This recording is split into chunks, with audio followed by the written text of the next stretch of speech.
Le 24 juin dernier, tout a dramatiquement basculé pour Antoine Lenoir. Le jeune homme de 19 ans, vu dans N'oubliez pas les paroles en mai 2021, a perdu le contrôle de son véhicule sur une route glissante située dans la Somme, RD 1017 à Fresnes-Mazencourt, et a été percuté par un camion. Malgré les tentatives de réanimation de la part d'un automobiliste, Antoine est mort de ses blessures.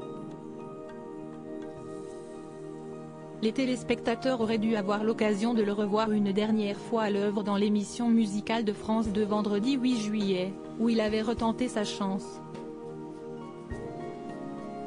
Mais, ses proches en ont finalement décidé autrement. Dès le début de l'épisode, Nagui a pris la parole pour expliquer la situation. Ce soir, nous devions diffuser le 14e match du parcours de Natacha. Ce match l'a opposé à Antoine, nous l'avions enregistré il y a quelques semaines. Malheureusement, il y a quelques jours, Antoine a été victime d'un tragique accident. Sa disparition a endeuillé tous ses amis, évidemment l'équipe de N'oubliez pas les paroles.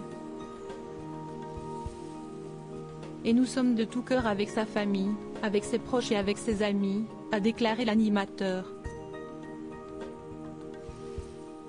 Il a ensuite révélé que des membres de la famille n'ont pas souhaité que cette émission soit diffusée. Nous respectons évidemment leur douleur et nous respectons leur décision.